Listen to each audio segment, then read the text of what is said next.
Small island ecosystems are unique and are often refuges for biodiversity. They rely on a fine balance between the terrestrial, coastal, and marine environments. This balance can be threatened by both natural and human factors. Introduced by humans, rats are a leading cause for biodiversity loss on small islands.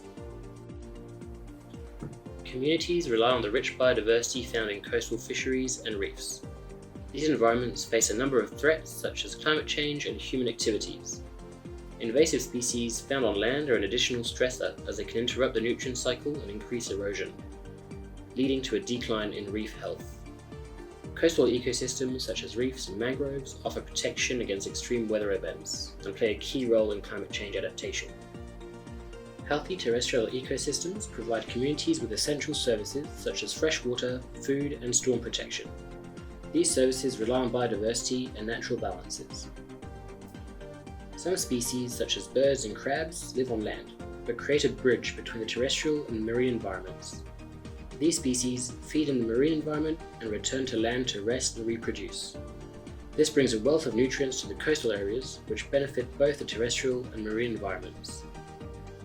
Rats are a threat to this linkage. They attack young chicks, eat turtle and bird eggs, crabs, and seedlings. They are a leading cause of biodiversity loss, but they can be stopped. These islets are in Wallis and Futuna. Rats were introduced by early settlers, and today the Environment Service is implementing an ambitious rat removal operation. The operation is funded by the European Union through the Protege project. The Environment Service aims to remove rats from all 14 islets in the lagoon. It has taken about a year to plan the operation and conduct community consultations. Island Conservation, the PRISM's technical lead for the Predator-Free Pacific program, specializes in such operations and is supporting them, though due to COVID restrictions, support is being provided remotely. The Environment Service team unloads their equipment ahead of a long day. They will be building a pig trap and setting up cameras.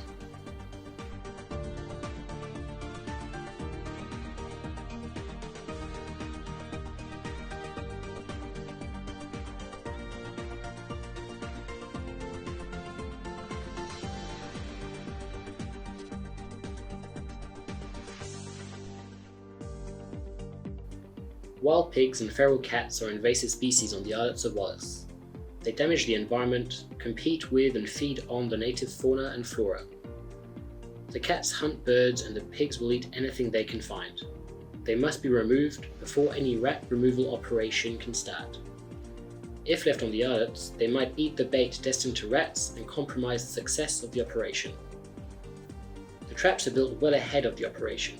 Food is placed inside to attract the pigs. At first the traps are not activated, so the pigs become used to them. The cameras allow the Environment Service team to recognize each individual pig so they can make sure they remove them all.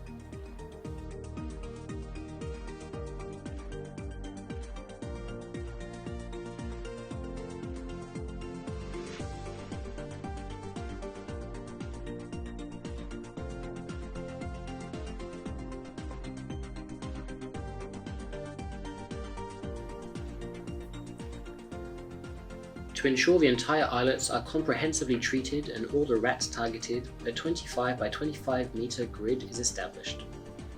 The Environment Service team uses compasses, machetes, and flagging tape to cut and mark trails. Markers are placed every 25 meters so teams will know where to spread bait. This is hard and hot work in the tropical climate and will take about 4 weeks. So they can find the trail entrance, they place a different coloured marker close to the beach.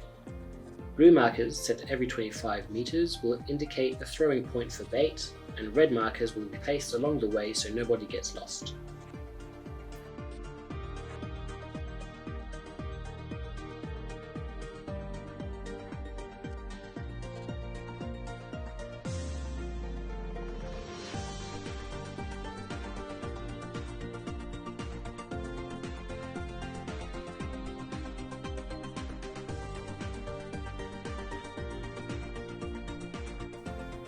They use a compass to make sure they are still going in the right direction and that their trails are straight. This work will take a few weeks to complete on the 4 islets and will be assisted by the entire Environment Service team.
A few weeks later, the trails are cut, the teams are trained, and everyone is ready to get going on the first rat removals.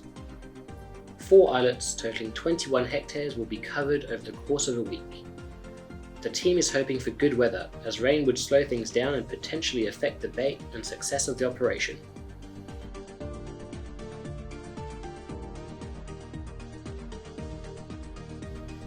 The Environment Service unloads the equipment they need, including buckets of bait. A final briefing of the different team roles, and they are off.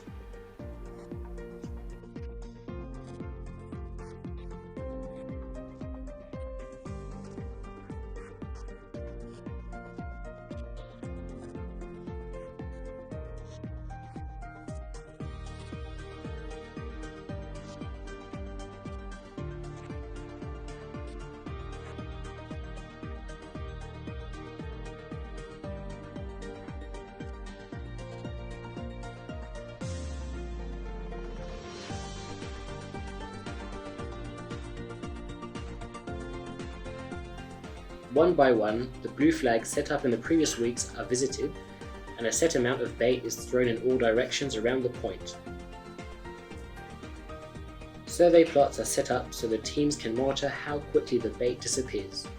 This will be useful when they return in a few weeks for a second round of baiting.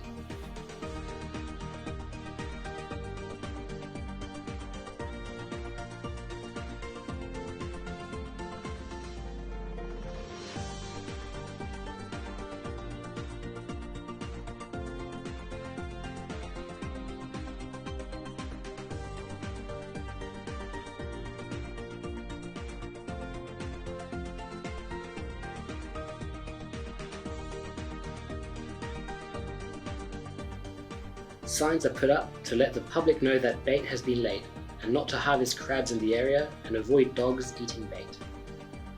The goal is to protect the environment for future generations, restore the connection between land and sea, and create a healthier, more productive reef to benefit the people of Wallis.